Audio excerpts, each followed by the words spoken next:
Señor les bendiga a cada uno de ustedes. Contentos un día más de estar en su presencia, caminando.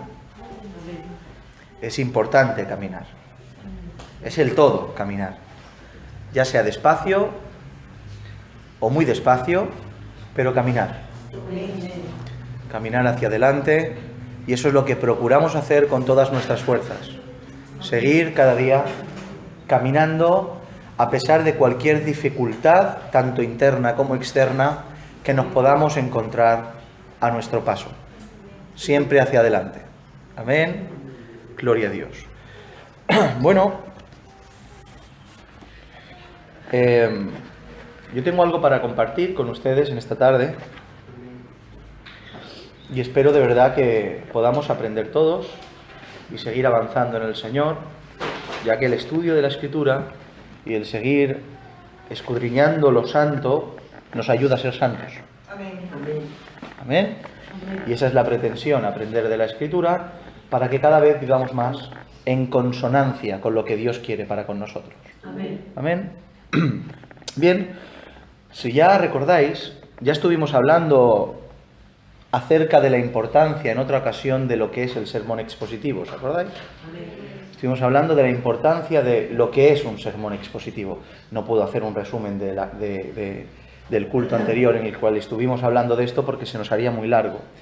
Pero básicamente, predicar expositivamente es pasar por cada libro, por cada carta, por cada porción de las Escrituras, entendiendo el panorama y el contexto general e inmediato de estas, haciendo una exégesis, extrayendo y sustrayendo del texto para entender el significado de lo que Dios nos quería hablar y aplicarlo de una manera práctica a nuestras vidas. Por tanto, predicar expositivamente es algo vital que ya estuvimos hablando que debemos hacer en la Iglesia del Señor. No predicar expositivamente es privar a la congregación de todo el consejo de Dios. Las Escrituras todas están para enseñarnos algo, ¿o no? ¿O acaso hay alguna porción de la Escritura que esté de paso? ¿O acaso hay alguna palabra de la Escritura que, bueno, si la borran, como que no? Pues no. Todas las Escrituras son inspiradas por el Señor y son útiles para su pueblo. Necesitamos conocer toda la Escritura para vivir acorde con la imagen que el Señor quiere que tengamos. Por tanto, el estudio de toda la Escritura es necesario. Y no predicar expositivamente. Nos saltaríamos partes de las Escrituras, ya que la exposición y predicar expositivamente te fuerza y te obliga a pasar por toda la Escritura del Señor. Amén. Después de mucho meditar y de mucho reflexionar en la casa, pensando cuál sería el libro, la carta, para comenzar esta aventura de estudiar las Escrituras de esta manera, después de meditar, de buscar al Señor, el Señor me impulsaba y al final me he decantado por comenzar todo esto, comenzar el estudio expositivo de las Escrituras con uno de los Evangelios. Amén. Con uno de los Evangelios. ¿Por qué comenzar con uno de los Evangelios? Pues creo que todos estaremos de acuerdo de que nuestra existencia en Dios, nuestro propósito en Dios, nuestro camino en Dios, es que Cristo sea el centro de todo. Tomamos un minuto para repartir Biblias. Tenemos que acostumbrar o a repartirlas antes o a traerlas porque si no nos distraemos. ¿Vale?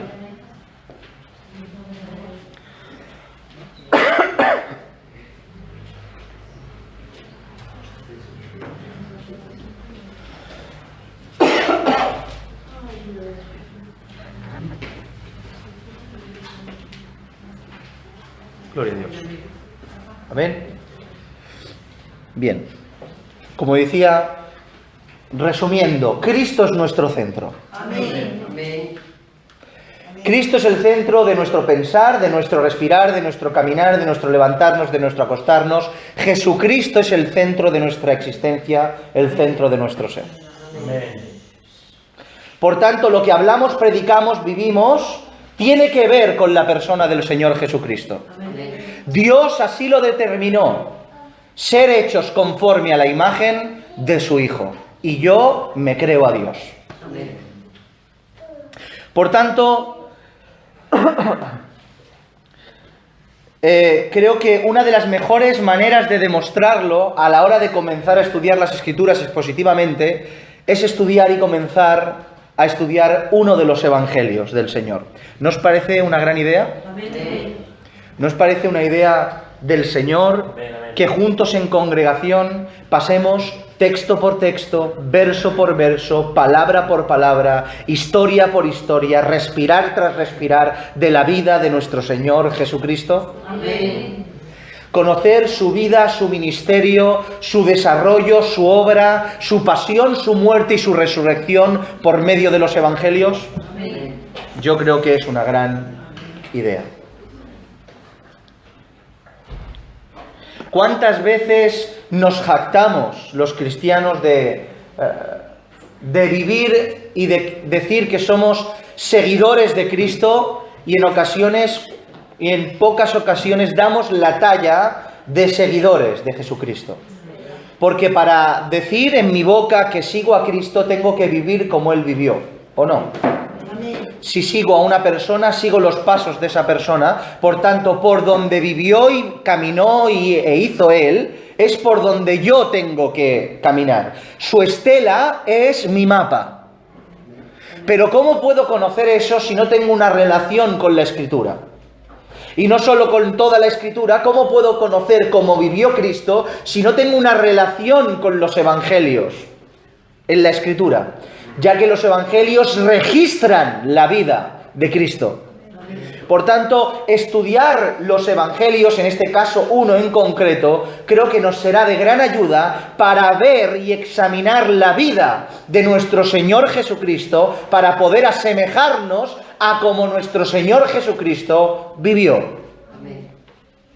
¿Amén? Amén. Gloria a Dios.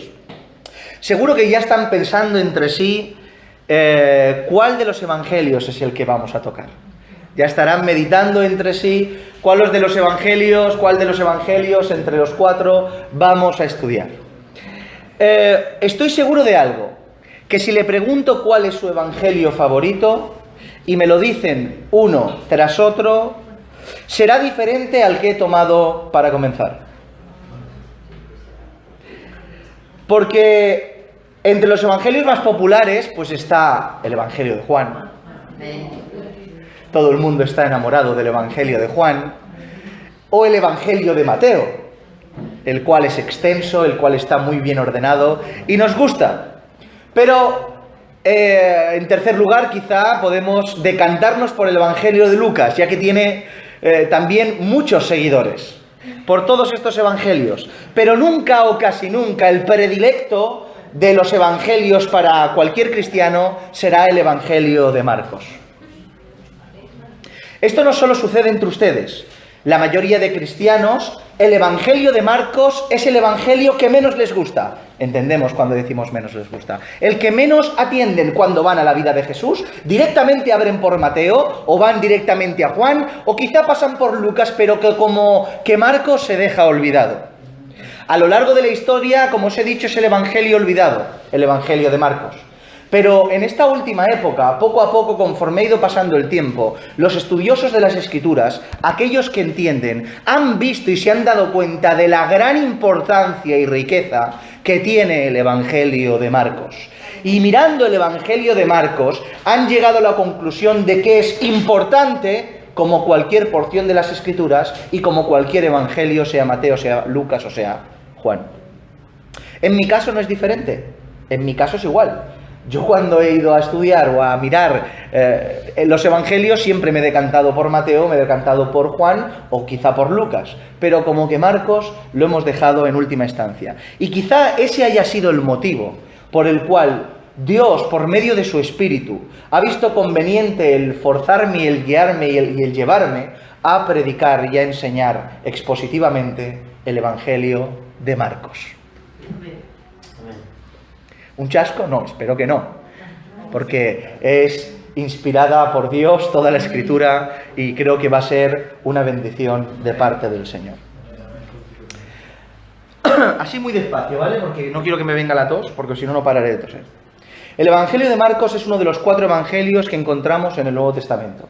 Hay 4 evangelios, ordenados de la siguiente manera, tal como lo tenemos en nuestras Escrituras: Mateo, Marcos, Lucas y Juan. ¿Por qué se le conoce como evangelios? De un modo sencillo, es porque contienen el mensaje de la forma más directa, por medio de la vida y de las palabras de nuestro Señor Jesucristo, de la noticia, única y exclusiva noticia que revolucionó el mundo. Este es el Evangelio. ¿Qué es el Evangelio? Que Jesucristo vino, murió y resucitó conforme a las Escrituras. Esta noticia fue la que cambió los corazones. Esta noticia fue la que enderezó lo torcido. Esta noticia es la que transforma las vidas destruidas, la que levanta al caído, la que orienta al desorientado.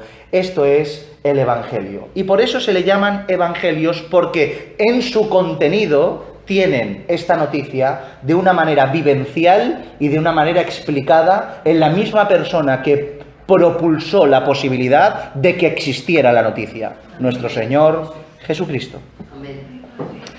Los evangelios son relatos históricos y biográficos que giran en torno a la persona central de nuestro Señor Jesucristo, y de un acontecimiento central que es la redención del mundo.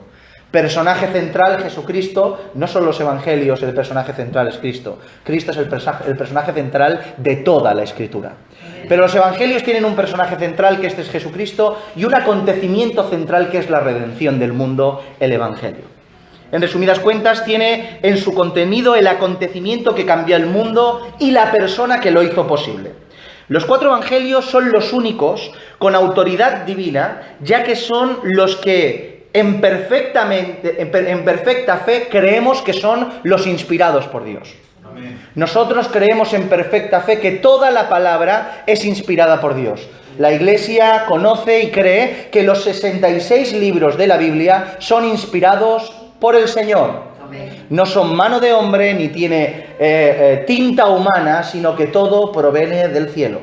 Y los 4 evangelios creemos en perfecta fe que son inspirados por el Señor.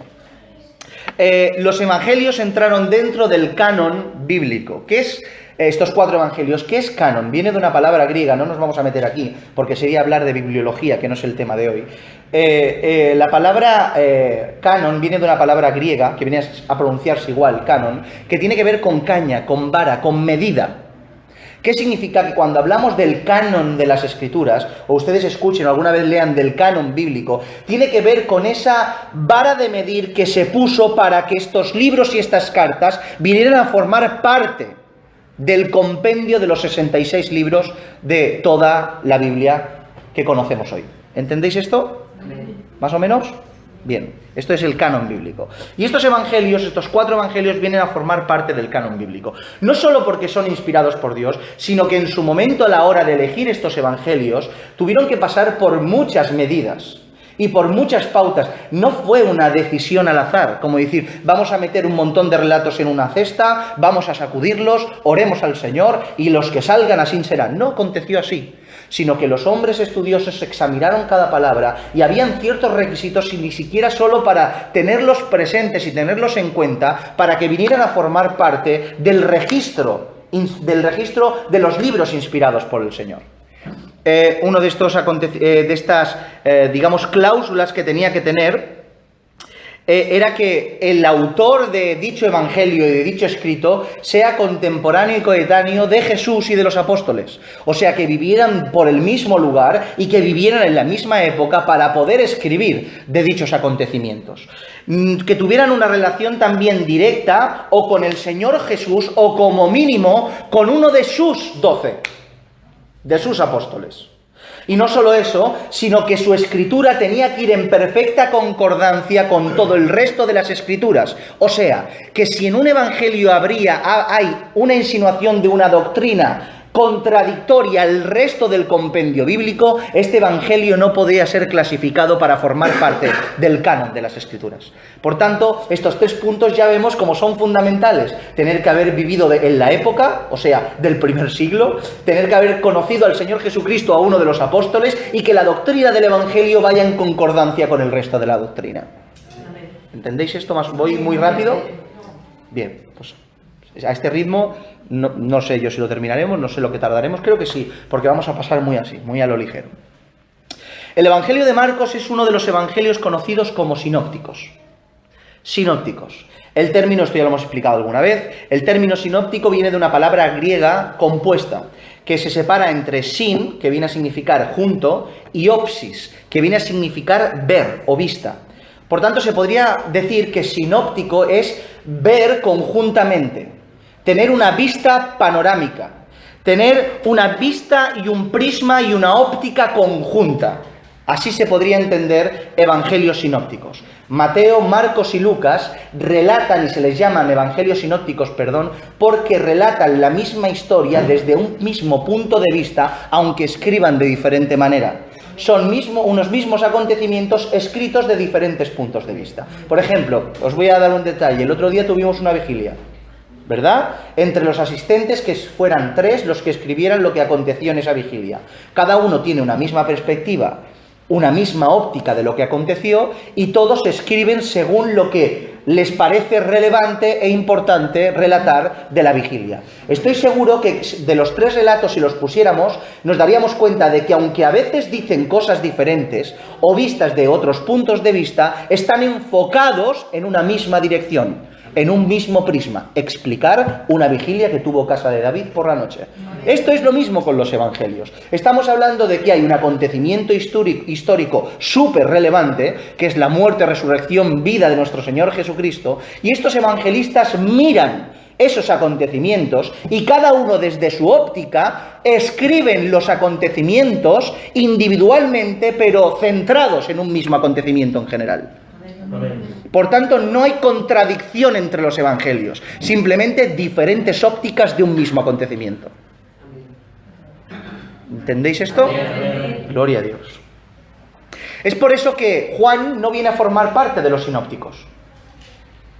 No viene a formar parte de los sinópticos. ¿Por qué, Andy? ¿Por qué, pastor? Porque Juan es otro evangelio, sí, pero el 90% del contenido de Juan no se encuentra ni en Marcos, ni en Mateo, ni en Lucas. El 90% del contenido de Juan es de Juan. Solo está en Juan.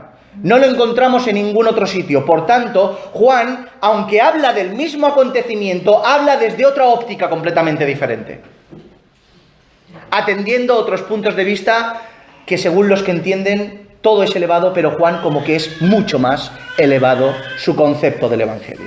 ¿Amén? ¿Habéis entendido esto hasta aquí? Bien, seguimos. No preocuparos, que yo sí, que no creo que vayamos a tardar mucho, de verdad, No, en serio. Dicho todo esto, vamos a intentar descubrir este evangelio de una forma general, con una breve introducción que vamos a hacer antes de ni siquiera empezar por el versículo 1. Una introducción para tener una mejor noción de su contenido, una mejor perspectiva de su contenido general. Atender al primer verso ya respaldados con un contexto fuerte para comprender los textos. ¿Entendéis más o menos lo que quiero decir? Bien.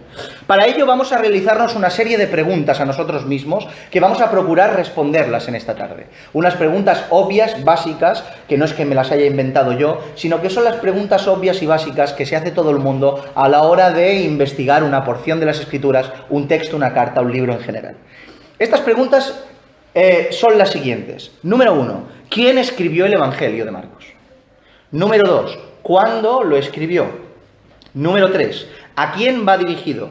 Número 4, ¿cuál es su propósito? Número 5, ¿qué sabemos de Marcos? Número 6, ¿cuáles son las particularidades de este evangelio a comparación con los otros dos? Y número 7, atenderemos algunas aplicaciones prácticas de toda esta introducción para nuestras vidas en el nombre del Señor. ¿Amén? Bien. ¿Quién escribió el Evangelio de Marcos? En este Evangelio no encontramos por ningún sitio ninguna firma del autor. No encontramos ningún verso que diga yo, Marcos, escribí este Evangelio, o yo, Marcos, escribo a la iglesia fulanita de tal, o yo, Marcos... No hay firmas en este Evangelio.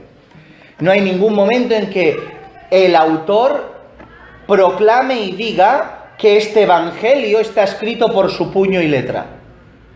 En ninguna parte. En otras ocasiones, por ejemplo, el apóstol Pablo es famoso por sus increíbles introducciones a sus cartas. Por ejemplo, vemos en 1 Corintios capítulo 1, verso 1 y 2, vemos como dice Pablo, llamado a ser apóstol de Jesucristo por la voluntad de Dios, y el hermano Sóstenes a la iglesia de Dios que está en Corinto.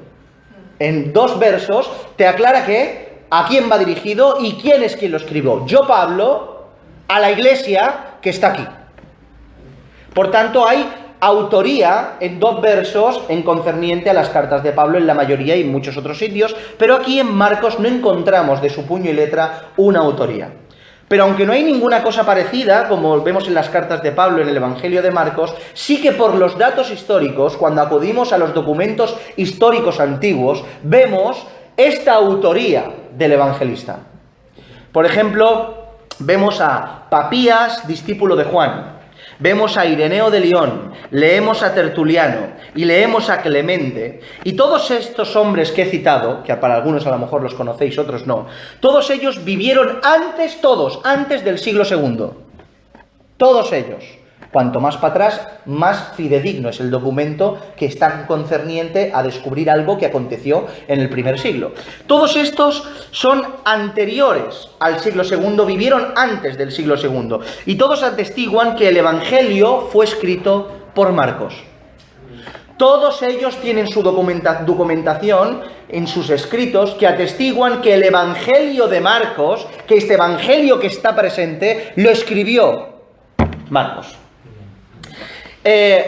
Y a esto le debemos sumar algo que es importante, porque no hay absolutamente, históricamente, ningún documento que haga objeción a esta afirmación.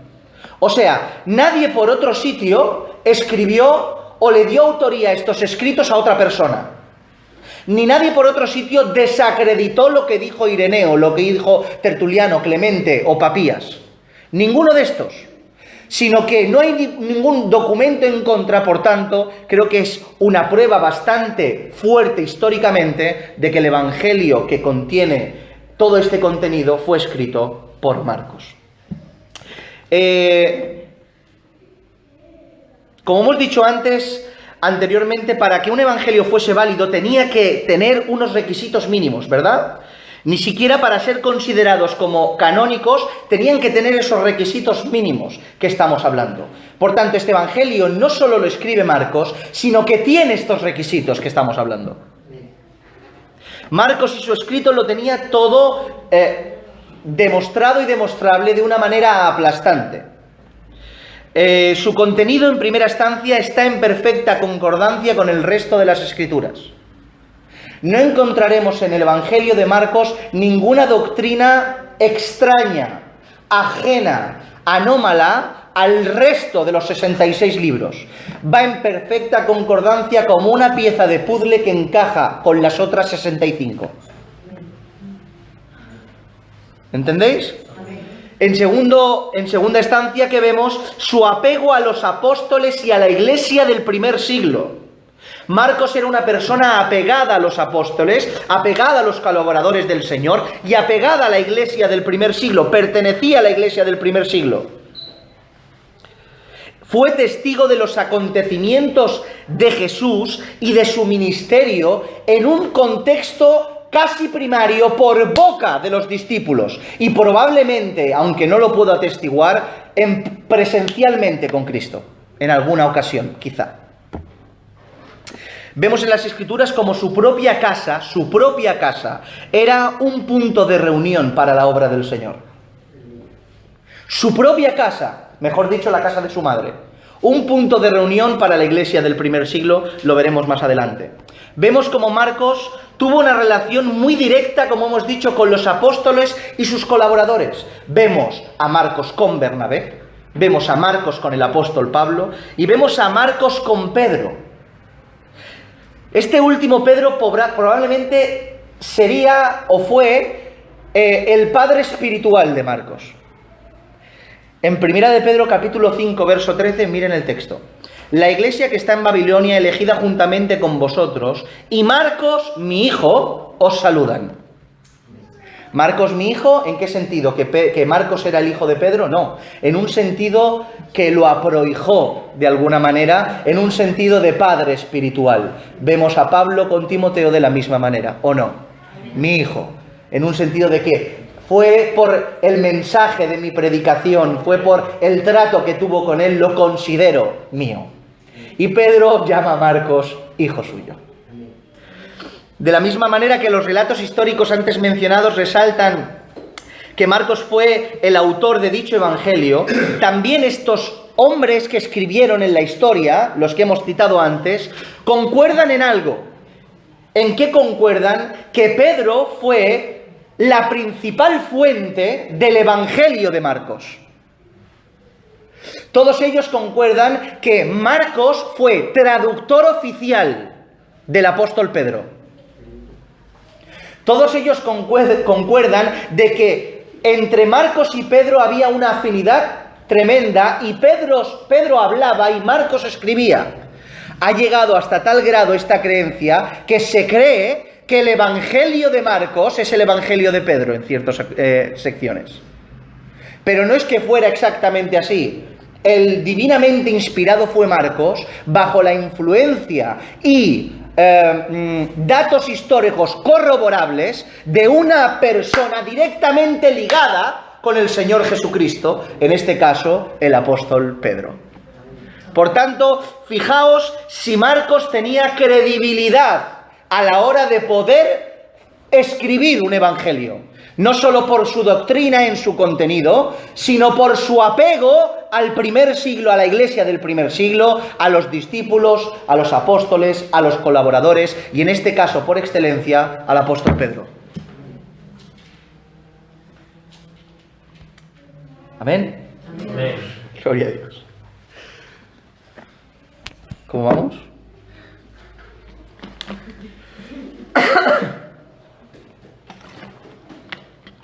¿Cuándo lo escribió?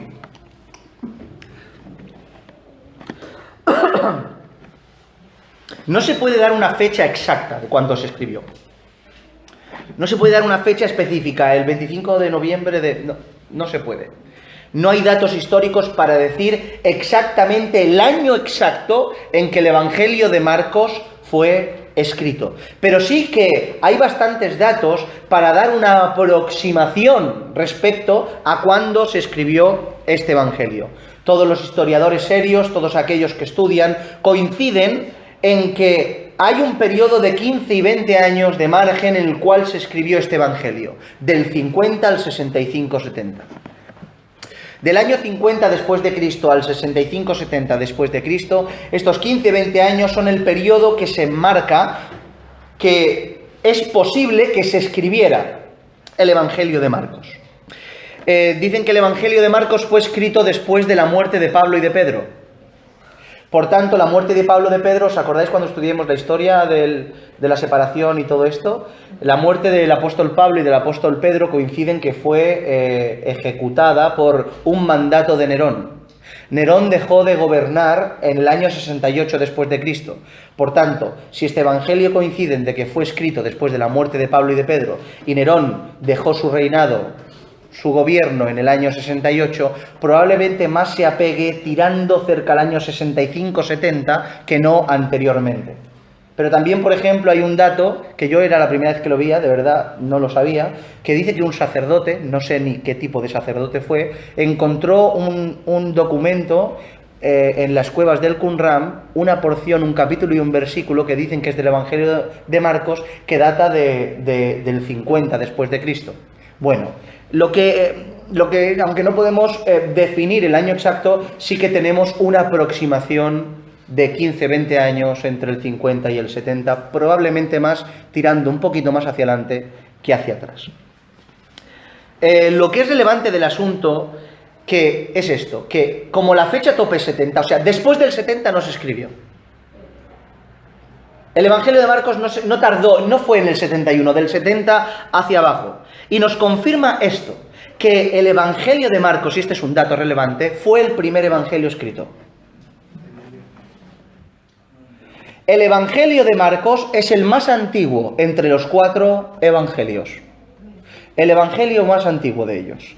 Por ejemplo, Mateo, más o menos también fechas aproximadas, ¿vale? Mateo se escribió en el 80 hacia adelante, por ese año.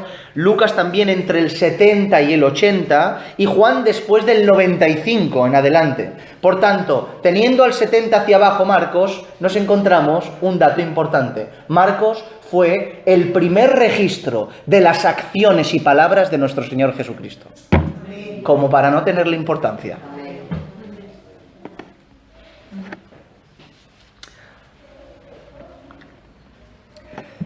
Por tanto, este dato nos enseña algo. ¿Qué nos enseña?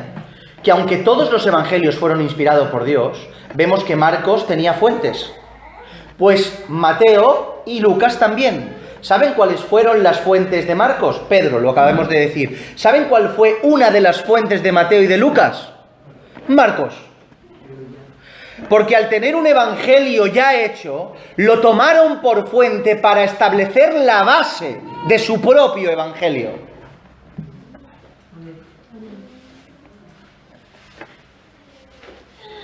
¿A qué nos referimos a decir que Marcos fue fuente de Marcos y Lucas? Pues a eso mismo. Estos dos autores tomaron el evangelio de Marcos como base y fuente de sus propios escritos. Una prueba es esta, que es curioso para ver el detalle. En ocasiones, Marcos y Mateo difieren de Lucas. En un mismo acontecimiento, Marcos y Mateo se unen en un pensamiento y Lucas lo enfoca desde un punto de vista diferente. En otras ocasiones no pasa nada. En otras ocasiones es Marcos, escuchar aquí. En otras ocasiones es Marcos con Lucas que se unen en pensamiento y difieren de Mateo. Pero nunca Mateo y Lucas se unen en pensamiento para diferir en opinión con Marcos. ¿Por qué? Porque es el más antiguo. Y entonces Mateo y Lucas lo tenían a él como base. Por tanto, nunca difieren de la base original. En cambio, los otros sí. ¿Entendéis esto? ¿Entendéis este dato? Bien. Pero en absoluto esto significa que lo que se refiere a diferir se refiere a error. Lo he vuelto a decir y lo diré más a menudo. Cuando hablamos de diferencias no hablamos de errores. Cuando he dicho que Marcos y Lucas coinciden y no Mateo, no es que coinciden en una verdad que Mateo se equivoca. Coinciden en un mismo enfoque desde un mismo punto de vista y el otro lo enfoca de otra manera. No hay errores en la Escritura. 0 errores. Amén. ¿Os ha quedado claro más o menos en qué fecha fue escrito el Evangelio? Llevamos 33 minutos, vamos a otra pregunta. ¿Vale? Las otras, hay algunas que son más cortas. ¿A quién va dirigido? Esto es importante. Hay una gran importancia de saber el destinatario del escrito. Cuando uno sabe el destinatario del escrito, tiene un contexto más amplio que solo conocer al escriba y al escribiente. Si nosotros, por ejemplo, solo tuviéramos las cartas de Pablo, pero no supiéramos a quién va escrito, por ejemplo, Pablo a la iglesia de los Corintios, conocer a los corintios, la cultura y el origen de los corintios, las paganidades, las deidades de la iglesia de Corinto o de Éfeso, nos ayuda a comprender el por qué Pablo habla ciertos aspectos que sin esa información nos costaría mucho más averiguar.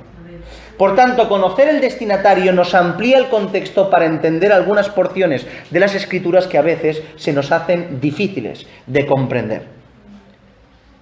Este Evangelio probablemente, escucha bien, está dirigido a una audiencia gentil.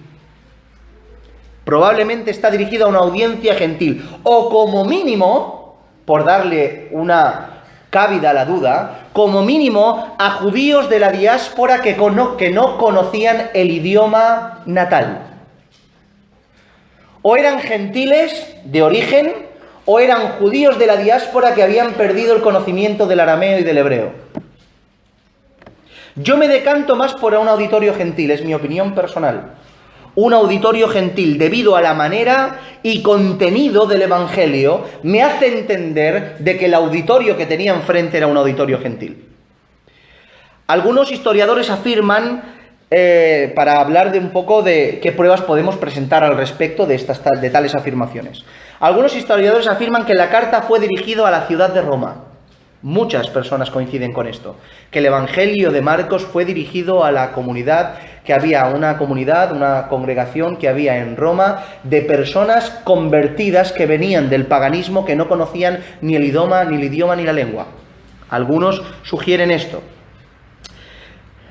Eso es un punto importante de que coincidan bastantes estudiosos de la Escritura de que fue dirigida hacia ese auditorio. Otra prueba es que no hay apenas citas de la ley de los profetas. Algo que vemos de continuo en Mateo, por ejemplo, y cita el Antiguo Testamento, y cita a un profeta, y cita al otro profeta, y cita como dijo este, y como dijo el otro, y como dijo fulanito de tal, y como dijo... Citas de continuo en su propio Evangelio que te llevan directamente a acudir a la profecía bíblica. Apenas hay porciones de la ley de los profetas en el Evangelio de Marcos. Eso denota que el auditorio que iba a recibir directamente este Evangelio no tenía conocimiento de la ley de Dios. No eran conocedores amplios del Antiguo Testamento. No tenían esa capacidad. De ahí a que Marcos no los incluya. Tampoco encontramos ni una genealogía en el Evangelio de Marcos. En Mateo lo vemos en el primer capítulo. Y en Lucas en el capítulo 3, ya la genealogía. ¿Por qué no escribe genealogías? Porque las genealogías les interesan al que conoce de qué van las genealogías.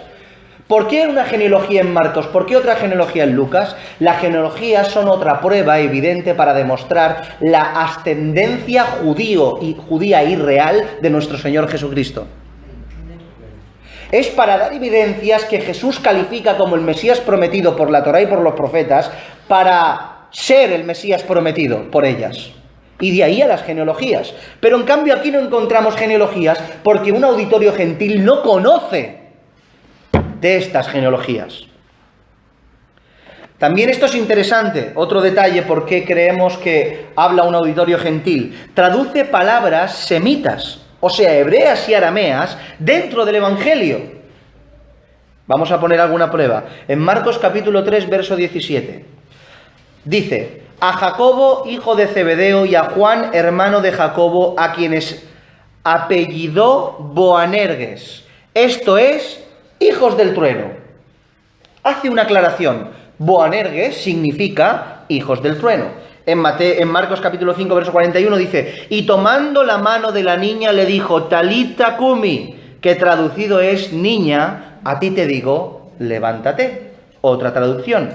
Y en Marcos capítulo 7, verso 11 encontramos: pero vosotros decís, basta que diga un hombre al padre o a la madre, esto es corbán, que quiere decir mi ofrenda a Dios. Yo hago una pregunta. Si el Evangelio de Marcos va dirigido a una audiencia judía que conoce el idioma, ¿para qué tiene que traducir estas palabras? Si tú eres español y te traduzco y te hablo en español, ¿para qué te tengo que traducir el español que conoces? No tiene sentido. Pero en cambio, si vosotros sois españoles y yo os escribo en español, pero hay una palabra en inglés, la traduzco para que lo comprendáis, porque entiendo de que sin la traducción tendréis que ir preguntando a un inglés qué significa. De ahí a que creamos que el Evangelio de Marcos, en primera instancia, va dirigido a un auditorio gentil. Ahora bien, déjame compartirles algo, en mi opinión, una opinión personal. Todas las Escrituras tienen un propósito divino y universal. Todas las Escrituras tienen un contexto universal en todos los aspectos. O sea, la Escritura, aunque específicamente va dirigida a ciertos sectores, por ejemplo, en primera instancia, ¿de qué te sirve a ti en primera instancia conocer cómo se tiene que servir en el templo? A modo práctico, ninguno. Pero eso no significa que esa porción de la Escritura no te aporte a ti conocimiento y riqueza y elevación espiritual, que al fin y al cabo lo llevarás a tu vida práctica. Por tanto, aunque digamos que el evangelio de fulanito de tal va para fulanito de tal, o el evangelio de tal va para este sitio, o el evangelio de... ¿entienden? Va para otro... Os pongo un ejemplo. Lucas dice: he decidido reunirte todas estas palabras para tenerlas por orden, oh excelentísimo Teófilo. El evangelio de Lucas, Iglesia del Señor, en primera instancia solo va dirigido a un hombre.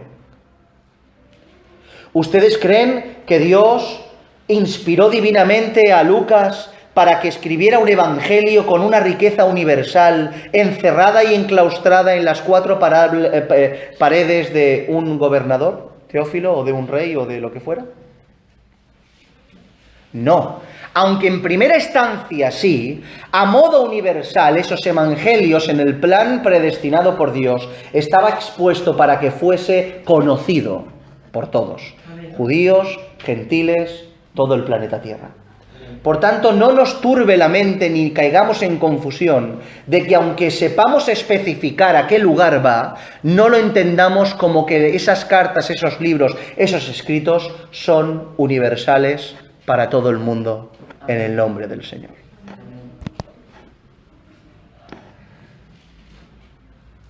Seguimos un poco más, llevamos 40 minutos, un poquito más, ¿no?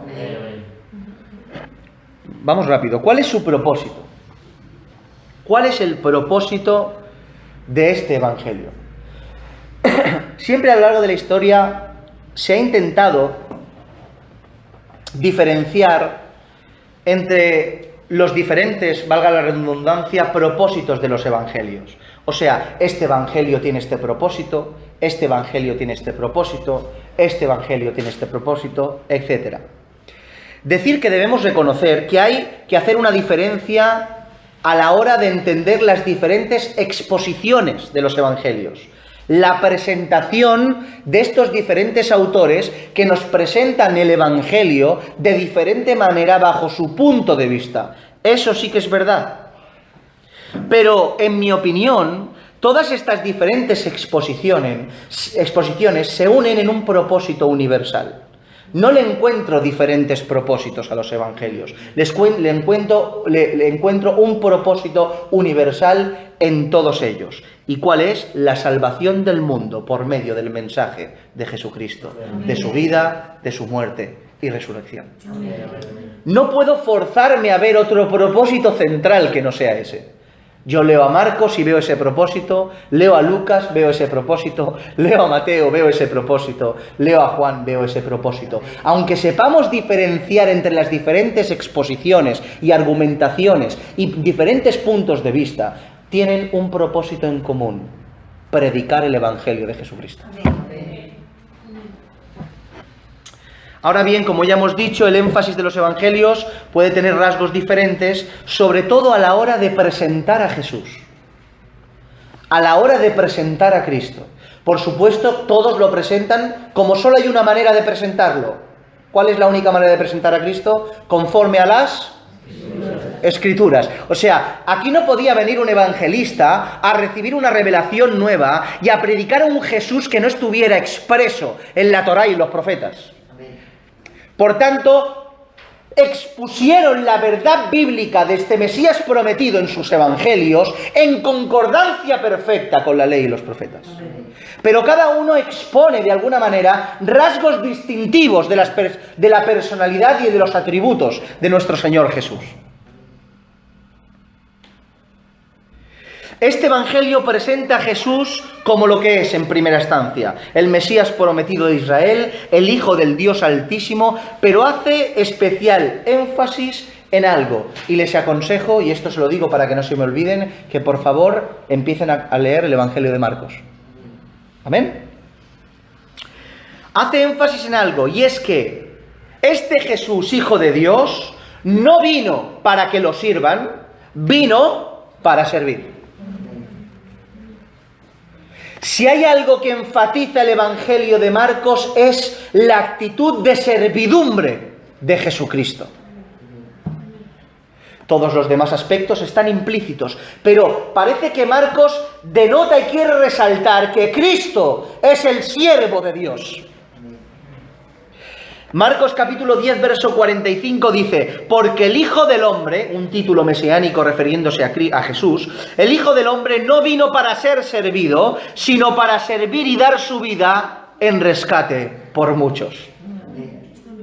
Este podríamos denominar que es el texto clave y el énfasis clave del Evangelio de Marcos.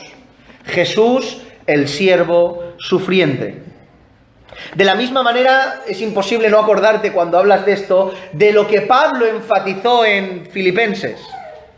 ¿Os acordáis? Filipenses capítulo 2, versos 5 al 8 dice: haya pues en vosotros este mismo sentir que hubo también en Cristo Jesús, el cual siendo en forma de Dios no estimó ser igual a Dios como cosa que aferrarse, sino que se despojó a sí mismo, tomando forma de ¿qué? De siervo, hecho semejante a los hombres, y estando en la condición de hombre, se humilló a sí mismo, haciéndose obediente hasta la muerte, y muerte de cruz. El Evangelio presenta este siervo sufriente, este rey que no tomó esa propiedad siendo en forma de Dios como cosa que aferrarse, sino que despojándose vino a servir a su pueblo. El rey sirviendo. ¿Estáis escuchando esta gran verdad? Es para volverse loco.